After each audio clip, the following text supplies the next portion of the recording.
خلیل ہے. حبیب کون؟ جس کی آپ چاہت کرے.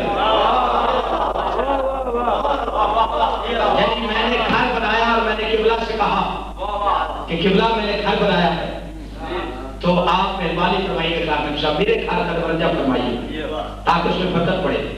میں ہوں خلیل. اب اپنے بنے ہوئے گھر میں بھی یہ علامہ صاحب سے کہنا صاحب آپ میرے گھر میں آئیے برکت ہو جائے گی. وہ ہے حبیب. تو کہا جا میرا گھر بنا تو بنایا. خود نہیں آیا, اپنے چہرے کو بھیج دیا. ابراہیم سے کہا اسے بات رکھ. اور یہ ہے خلیل. حبیب کون ہے کہ جبرائیل سے کہا جا, اس سے کہا جوتیوں سمیت آ جاؤ. ایک رات کے لیے آتا, کافی دنوں سے اداس تو آتا. تو جس کی چاہت آپ کریں, اگر آپ چاہت کریں تو خلیل, اگر آپ کی چاہت کی جائے تو حبیب. یہ ہے حبیب اور خلیل کا فرق. تو حبیب تھا, بڑا لاڈلا تھا, بڑا پیارا نبی, اس کی پہچان کا وسیلہ نبی, اس کے دین کا وارث نبی, اس کی ذات کو پہچانے والا نبی, اس کا تعارف کروانے والا نبی. کہا تم اس سے کہو بیٹے لاؤ اور تم بھی فوراً لے کے آؤ. اور یہ آدم تھا, گزارش نہیں تھی. یہ حکم ہوا. کیوں ہوا؟ عصمت بطول منوانی تھی. اور کہا تم اپنے لے کے آؤ. انہیں کہا اپنے لے کے آئے. تو حبیب کو چاہیے تھا انہیں کہہ دیتا لاؤ, تو وہ تو چلے جاتے, کہیں کونے میں کھڑا ہو جاتا. اللہ بیٹے دیے بھی تو تمہیں, لیے بھی تمہیں.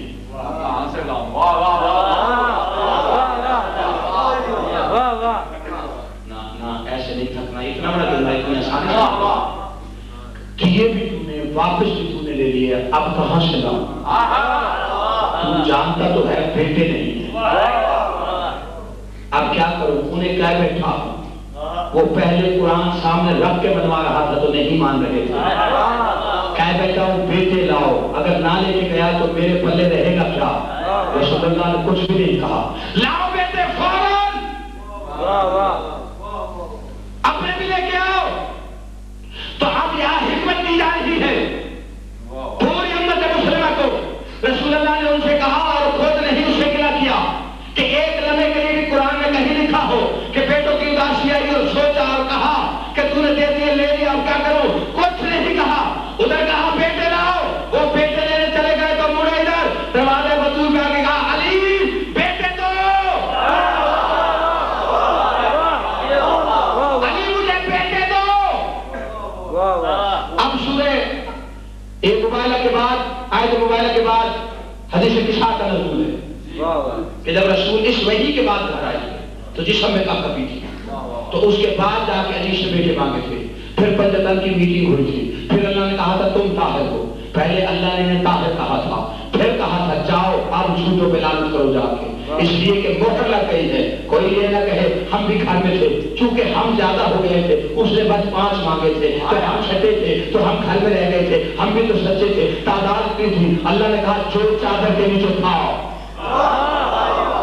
جو چادر کے نیچے ہے وہ طاہر ہے, جو چادر کے نیچے ہے وہ ہی جا کے جھوٹوں پہ لعنت کرے گا, جو چادر کے نیچے آ گیا ہے وہ ہی سچا ہے. تو کیا کہا علی بیٹے دو. اب علی نے بیٹے دیے, رسول نے بیٹے دیے. علی بیٹے دے رہا تھا, کائنات کا سلطان بیٹے لے رہا تھا. مجھ جیسا کام زد مولوی پہنچ گیا, یا رسول اللہ یہ کیا کر رہے ہیں آپ, علی سے بیٹے لے رہے ہیں. فرمایا چپ رہو, 14ویں صدی کے مولوی کو سبق دے رہا ہو کہ یاد رکھنا علی سے بیٹے مانگنا بدعت نہیں, سنت رسول ہے.